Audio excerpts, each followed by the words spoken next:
Texas Insurance Training Academy. This is going to be property and casualty general lines. This is going to be chapter 1 on Texas statutes and rules. So statutes applying to Texas are going to be on section 2 of the test. So the first section is going to be chapters 2 through 16. And then you're going to have chapter 1 is going to be everything that is tested under section 2 of the test. Most of the regulation is done under the insurance under the state level. There's a couple things under federal level that we'll get out of the way first. And there also is self-regulation that does occur for businesses that choose to self-insure because they're just looking to cover themselves in a reinsurance type standpoint only versus, just setting a whole bunch of money aside. All right, so federal law, Federal Credit Reporting Act, FCRA. The thing that you need to know about this for the exam is that the insurance company nor the agent does not give out a credit report to anybody. Only the credit reporting agency will be giving that out. And the fine for violating any of the tenets of the FCRA are going to be $2,500, and that typically is going to be for the reporting agency for circulating inaccurate or incomplete information. Next federal regulation that we're going to talk about is the Gramm-Leach-Bliley Act. This is for privacy protection primarily. It also informs about disclosure to third parties of information from first party. An opt-out has to be provided, and how to exercise that non-disclosure also has to be there. Another thing that Gramm-Leach-Bliley Act did put in place was uniform licensing laws, which allows for reciprocity, allows for insurance agents and others to get their licensing taken care of in one state as a home state, and then instead of going to the other state to take their test, you can actually just pay a fee and put in an application, and that's all you'll need to do for that. Last federal law that we need to talk about is the Terrorism Risk Insurance Program Reauthorization Act of 2015. It is going to cover what insurance is going to exclude if it is designated as terrorism by by all three parties of the Secretary of Treasury, the Secretary of Homeland Security, and the U.S. Attorney General, up to $200 million of exposure in this fund. The U.S. president, sometimes I like to throw this one in there, is not involved in the declaration of a act as terrorism for the TRIP Reauthorization Act of 2015. All right, so now for Texas statutes and rules that are common to all lines. Transacting insurance is going to be defined as advising on coverage and claims, solicitation, negotiation, sales, receiving commission, delivering policies, etc., etc. Any of this, you're required to have a license as an agent to be able to conduct this. Speaking of licenses, a certificate of authority is called a business license for the insurer. When the Department of Insurance issues this out to an insurer, they are considered to be authorized or admitted. The state likes to have these all put in there, jumbled up in there, and use them interchangeably. The next terms only have to do with where an insurance company is headquartered versus where they're doing business. A domestic insurer is going to be one that is headquartered in the same state that they're doing business in. A foreign insurer is going to be one that is headquartered in a different state than where they're doing business. And an alien insurer is going to be one that is headquartered in a different country than where they are doing business. Surplus lines, insurance is going to be a exemption or allowing a company to do business within their state that is not considered to be authorized or admitted. The correct term for this is unauthorized or non-admitted carrier. In this case, this insurance usually is for difficult to place or high hazard insurances. And because of that, they do not compete with any of the admitted carriers for business within the state.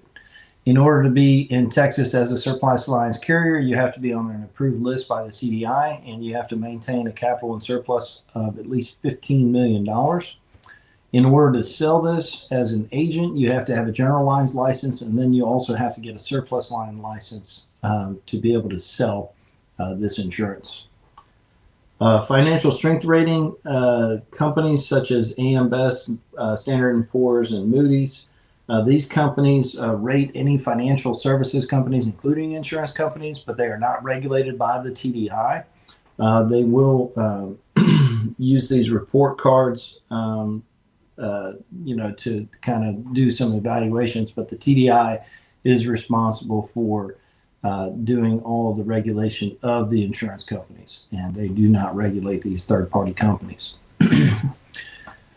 Types of insurers. So you're going to have stock insurers. These are going to be giving out what we call non-participating policies. These are going to be owned by the shareholders. Any dividends that would yield from this would be taxable dividends. Mutual insurers like Liberty Mutual are going to be participating policies that are partially owned by the policyholders. They deem dividends to be a return of premium and therefore non-taxable in this situation. You can kind of think of mutual insurers as like the credit union to a bank. Self-insurer, this is going to be setting up a savings account, and they usually will have reinsurance. Usually large companies will set aside these big accounts to be able to do this. An example of a company that does this is Walmart. Texas Lloyd's, this is a different type of insurer. It's insurance company regulated by Texas Insurance Code as an admitted or authorized carrier, so they do have a certificate of authority. A Lloyd company exists of an arrangement, an article of agreement, and a power of attorney between an attorney and a fact, either a corporate entity or person, and at least 10 underwriters. They are required by statute to have at least $2 million that is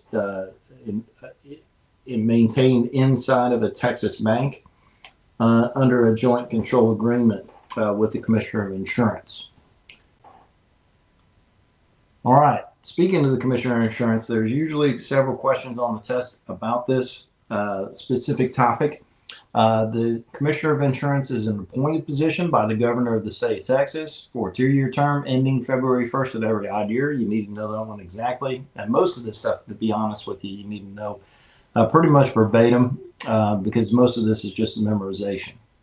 The Commissioner of Insurance is required to have a $50,000 surety bond and at least 5 years experience in the field of administration of business, government, or as a practicing attorney or certified public accountant. They are required to hold no stock of an insurance company, and they are to be well informed and qualified in the field of insurance and insurance regulation. They will regulate the Department of Insurance, so the TDI is run by the Commissioner of Insurance, and their authority is delegated downward. The powers of the TDI are the same as those of the Commissioner, so anybody that you deal with the TDI has the same authority as the Commissioner of Insurance. The Commissioner of Insurance and TDI approves the rates and forms. They interpret the laws from the legislature. They do not write the laws, but they interpret the laws from the legislature. They will issue insurance licenses and certificates of authority, enforce penalties, conduct audits and investigations, issue cease and desist orders. They administer the Texas Workers' Compensation System. They'll regulate any electronic transfers in the industry over $500,000, and they will issue any probations and reprimands.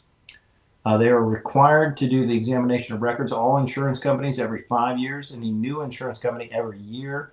The insurers will pay for the cost of these audits, but they do get to take credit for this on their premium taxes that they pay. For complaints in the insurance industry, what happens is the Commissioner and Department are required to establish a program to facilitate the resolution of these complaints. If the Department receives a written complaint, the Department will notify each party of the complaint status at least quarterly until resolved. Agents are usually not examined unless there is a complaint received. Investigations, hearings, and penalties. The TDI protects the public from both unfair trade and unfair claims practices. We'll go over both because they will separate these out sometimes on the statutes for the state exam. A general inquiry from the TDI, you are required to respond within 15 days. The TDI may extend this at their sole discretion for up to 10 days. And the agent has up to 60 days to request a hearing. The TDI must give at least 30 days advance notice unless mutually agreed upon for a later date. Reasons that the TDI may take disciplinary actions against you: commingling funds, which is mixing your funds in with customers' funds, or getting convicted of felony. If you are licensed, you must report that to the TDI within 30 days of the conviction. Violation of the Texas Insurance Code or materially untrue information on an application for a license may be other reasons the TDI may take disciplinary actions. Now, penalties from the TDI may include fines of civil penalties from $50 to $500 for a willful violation. Cease and desist orders, a fine is $1,000 for each violation, up to a $5,000 maximum for all violations. If you are found to be violating the written down Texas Insurance Code, the maximum fine for that is $25,000. A revocation or suspension of the license is possible. You can be put on probation, or they can refuse to renew your license. Now, this is what the TDI must do. They may do all those things, but they must report any crime to the appropriate authority within 30 days. Now, the end-all be-all is not the TDI. You can appeal a decision that the TDI has made to a district court if you should so choose to do so. So licensing requirements. These are kind of going to be like the steps 1 through 3 that we talked about before. The agent has to be at least 18 years old, have passed the licensing exam sometime within the past 12 months, and met all those requirements like the background check, passing the exam, and applying for the license. Agent, another name for that is a producer. Another name for that is a field underwriter. These are the people that are going to be contracted with the insurance companies to act on their behalf through the express authority granted by those insurers to act on their behalf. Agents, what they do is evaluate customers' needs, recommend coverages, bind risks, quote premiums, receive premiums from the insured, and commissions from the insurers. Otherwise, I don't think we would do this, and deliver the policies to the customers. Now, agents may share commissions only with other licensed, and they can appoint sub-agents. Now, the agent is required to notify the TDI of an address change within 30 days of that change, and it can be at a physical address only, not a PO box. A non-resident agent is defined as anyone that is allowed to sell across state lines. You don't have to take the other state's exam or do any continuing education for the other state. You just got to pay a fee in the application. This is that reciprocity that we talked about through the Graham-Leach-Bliley Act. Agents do have a fiduciary responsibility for the insured, so you're supposed to sell the products that are going to be best financially for your customers. General lines, property and casualty license. This is going to be for all lines of personal and commercial insurance, including bonds. That's what we are testing to, or what we're prepping for testing for on this license. Personal lines, property and casualty, that is chapters 1 through 9 here, and that's only for personal property and casualty license. You can get a temporary license for up to 180 days with no examination if you have an agent sponsoring you. In that first 14 days, you have to complete 40 hours of training in order to have the conditions of that temporary license met. You also can get an emergency license issued for 90 days if you're intending to leave the business. This is intended for, like, if your spouse was the one that had the license and you didn't really get involved, for you to continue to get paid until you can arrange for that business to be sold to a licensed agent or someone else. Insurance service representative, this is a salary person, and they can quote any insurance under the supervision of an agent. So basically, the agent takes responsibility for the quoting that the ISR does, but they don't have to be licensed because they don't receive a commission. A managing general agent, this is somebody that has supervisory responsibility for an agency. It is a separate type of license. It does require a separate license in order to be able to sell insurance, but if you're just managing the agency, then you're not required to get more than an MGA. Risk manager, this is going to be getting paid compensation to evaluate the risks in policies, not selling a policy, but actually just evaluating the risks of a policy. You don't have to pass an examination for this. And titles for these risk managers are going to be certified insurance counselors, chartered property and casualty underwriters, or associates in risk management. As we discussed before, surplus lines, you got to have both the general lines and the surplus lines to be able to sell that. Agent appointments. So you will be appointed with an insurance carrier, and this insurance carrier's appointment can be terminated by the insurer. Usually it's because of a lack of business, and any termination of your appointment has no effect on your license. Controlled business is defined as sales that are made to friends, families, or business associates. This is designed to be a public use license. So for your general license, you can't have more than 75% of the business being controlled business in any calendar year. License expiration and renewal. Every 2 years, you got to renew your license in the state of Texas. You got to finish your continuing education in order for the renewal to go through. You will receive a notice of expiration of a license at least 30 days prior to your license expiring. If you let your license expire and it's been expired for less than 90 days, you have to do a renewal application, which is a shorter application, and pay a penalty fee of 50% of the original license fee, which in this case is going to be an extra $25. When expired for more than 90 days but less than a year, you got to do a longer application like the original application you did for your license, and pay that same penalty fee. But if you go beyond a year, you got to start over from scratch. You got to re-examine, go back through the background check, everything. Okay. You're required to get 24 hours of continuing education for all lines of authority that you have with the state Department of Insurance. TDI will require you for just 24 hours, and you can do it on any subject you want, except 3 of the hours must be on the subject of ethics. Just as long as it's approved by the TDI, you can do on any other subject matter for the remaining 21 hours. You got to have 12 hours in either a classroom or a classroom equivalent. Classroom is going to be where they take attendance, and it's going to be in a physical place. Classroom equivalent, you're going to have it online, and you're going to have to get at least a 70% on examinations from that material to get credit for the classroom equivalent. You're required to keep your records for 4 years for CE. If you have been licensed for 20 consecutive years, you will be exempted, or if you're in an active war theater, you will not have to do your continuing education. And as well as non-resident agents are not subject to the continuing education in the state of Texas. All right, disciplinary actions. They can deny a license for things like Texas Insurance Code violation, the written down legislature laws, any application fraud or commingling of funds, getting convicted of a felony, or an unfair trade practice called twisting. This is where you are replacing a policy to the detriment of your client. You get caught with any of those things, you cannot reapply for 5 years. Suspension, revocation, or refusal to renew. This would be due to willful violations of state laws, intentional material misstatements on application for license or fraud, felony convictions, or rebating. This is offering anything in value in exchange for the purchase of an insurance contract. In this case, you also cannot reapply for 5 years if you're caught with any of these.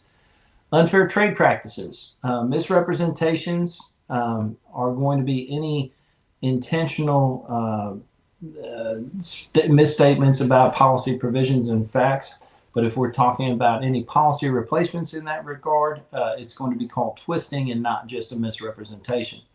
Any unfair comparisons or false use of statistics, any non-genuine testimonials, false advertising, defaming, disparagement, rebating, boycotting, and a coercion are all considered to be unfair trade practices. Unfair discrimination is prohibited. You can charge different rates based on age and gender, and just FYI, for the purposes of Gender determination in the legal parlance as well as insurance. It is based off of the gender that the person was assigned on their birth certificate. Fraud is required to be reported in writing within 30 days of you finding out about it. If you are found to have known about the fraud and have kind of looked the other way, but they call this willful blindness, and you could still be held liable for it, as well as possibly criminally liable in those cases. So it is always important to go ahead and report that within writing within 30 days. All insurance companies will give you procedures on how to do so. Separate than unfair trade practices, we've got unfair claims practices. This would be things like misrepresenting to insurers facts or policies, refusing to pay claims without having conducted a reasonable investigation, not paying in good faith for fair and equitable settlements in cases where the obligation is reasonably clear, and then requiring claimants to provide tax records, except in the cases of fire or loss of income claims. The reason it's acceptable in those cases is because in arson, they're just looking for a motive potential for arson. And then in loss of income type situations, again, they're just looking for motive for any types of potential fraud. So in those cases, it would be allowable. In other cases, it would be considered an unfair claims practice. All right, so prompt payment of claims. So the insurance company, within 15 business days of notice of claim by the insurer has to do three things. They got to acknowledge that they've received the claim. They must begin an investigation, and they must request all information that will be required from the insured for them to evaluate a proof of loss. Once the proof of loss has been put together, within 15 business days of the receipt of that proof of loss, the insurer must either give a thumbs up or a thumbs down, either accept or reject the claim. If the insurer has accepted the claim, they must pay the claim within 5 business days. However, all this being said, insurers have additional time to pay for good cause, either weather-related catastrophes like hurricanes, tornadoes, large hailstorms, or things like suspected arson are going to be considered good cause, which will extend out the timelines to a reasonable amount of time that the TDI will be also taking a look at. So that is everything with Texas statutes. The good thing here is we're going to go over some questions. And at the end of the section, before your next section here on pages 27, 28, and 29, there is a statutes study guide here for Texas statute study guide. This is going to be the quick hit information that you're going to need to be able to memorize to pass this section. All right. So question 1 is going to be the type of insurance company in which the policyholder is considered an owner with the right to vote and share in the profits is A, a stock company, B, a mutual company, C, a reciprocal company, or D, a Lloyd's association. In this case, it's going to be B, a mutual company. Number 2, insurance written on the producer's own personal, family, or business interest is known as A, personal business, B, a legal business, C, agency business, or D, controlled business. This is defined as controlled business D. Number 3, the federal government regulates insurance, A, in interstate commerce, B, at sea, C, only to the extent that the state does not regulate it, or D, none of the above. So the answer here is C, only to the extent that the state does not regulate it. Number 4, who writes the insurance laws in the state of Texas? A, the Texas legislature, B, the federal government, C, the Texas Department of Insurance, or D, the Texas Commissioner of Insurance. In this case, it is going to be the Texas legislature, A. Which of the following is not true of a non-resident agent? A, they can sell insurance in Texas. B, they must be licensed in Texas. C, they have to take the Texas exam. Or D, cannot have an office in Texas. For number 5, this is going to be not true that they have to take the Texas exam for a non-resident agent, right? All the rest of those are true. Number 6, the number of continuing education hours for a person holding 2 different agent licenses is A, 36, B, 24, C, 30, or D, 48.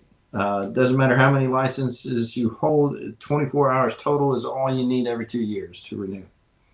Number 7, the Texas Commissioner of Insurance may do all the following except. So what is it that the insurance commissioner would not be able to do? A, write insurance law. B, conduct investigations. C, create rules and regulations for insurance companies. Or D, approve an insurance company's rates before use. So number 7, this one is going to be A, write insurance law. That is the Texas legislature that does that. Number 8, which of the following is considered an unfair claims practice? Unfair claims practice. A, requiring an income tax return after a fire loss if arson is expected or suspected.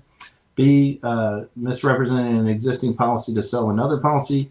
C, delaying settlement when the liability is reasonably clear. Or D, all of the above. The only one that is an unfair claims practice here is going to be C, delaying the settlement when liability is reasonably clear. Number 9, an individual or business which examines or assesses risks for a person or businesses seeking or renewing property and casualty insurance is called A, an insurance counselor, B, a surplus lines agent, C, a reinsurer, or D, a risk manager. So number 9, this one's going to be D, a risk manager. Number 10, companies not listed in Texas that provide insurance to Texas residents are called A, alien insurers, B, unauthorized insurers, C, illegal insurers, or D, unlicensed insurers. Number 10 is going to be B, unauthorized insurers. Number 11, which of the following is a requirement for a temporary insurance license? A, the applicant must be sponsored by the TDI. B, the applicant must complete training supervised by an agent or insurer. C, the applicant must complete a licensing course within 10 days of the application filing. D, the applicant must demonstrate high unethical standards. So on the question 11, this one's going to be B, the applicant must complete training supervised by an agent or insurer. Number 12, making a misrepresentation to get someone to lapse a policy is considered A, intimidation, B, coercion, C, rebidding, or D, twisting. In this case, this is going to be D, twisting. Number 13, which of the following acts is considered an unfair or deceptive act or practice? A, representing a binder as evidence of insurance. B, encouraging as an agent to sell only one type of business owner policy. C, issuing policies at a higher premium rate for higher risk insureds. Or D, providing for payment for part of the agent's commission to the insured. So splitting commissions would be an unfair trade practice. D, providing for payment of part of the agent's commission to the insured. That's basically rebating. That would not be allowed. Number 14, general duties of the commissioner of the TDI include all the following except. So what is it that the TDI commissioner will not do? Is it A, calculating reinsurance reserves, B, publishing results of insurance investigations, C, assessing criminal penalties, or D, reporting to the governor? In this case, it is C, assessing criminal penalties. Number 15, all of the following insurance companies operate in Texas under a certificate of authority except for which of the following? A, admitted insurers, B, non-admitted insurers, C, authorized insurers, D, Texas Lloyd's. COA will be covering A, C, and D, so B is the correct answer for which insurer does not have a certificate of authority. It is a non-admitted insurer. Number 16, the Graham-Leach-Bliley Act involves all the following except. So what is not included in the Graham-Leach-Bliley Act? A, uniform licensing laws, B, privacy protection, C, financial strength ratings, or D, the consumer's right to opt out of disclosures. Financial strength ratings are not covered at all under Graham-Leach-Bliley. All the 3 other ones are. Number 17, in the event of a premium increase due to an insured's credit, the Fair Credit Reporting Act mandates that the A, insurer must provide a copy of the credit report to the insured if asked. B, the insurer must change the credit report if inaccurate. C, the insured may require the insurer to share the identities of others requesting the report. Or D, the insured may challenge the accuracy of the report with the credit bureau. In the case of 17, this is D, where the insured may challenge the accuracy of the report with the credit bureau. Number 18, each of the following departments of the federal government participate in designating a terroristic event as an official act of terrorism except. So who is not involved in the designation of a terroristic event for the federal government? Is it A, Secretary of Homeland Security, B, the President of the United States, C, the Attorney General, or D, the Secretary of Treasury?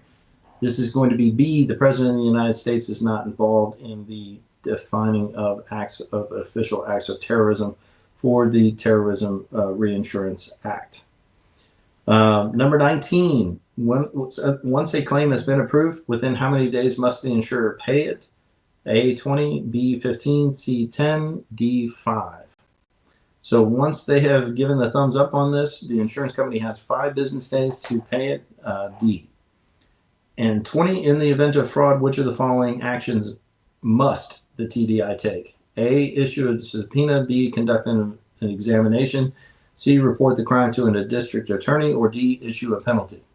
The only one of the 4 there listed that they are required to do is going to be C, reporting the crime to a district attorney. And that concludes Chapter 1, Texas Statutes and Rules for Texas Insurance Training Academy Property and Casualty Initial Licensing.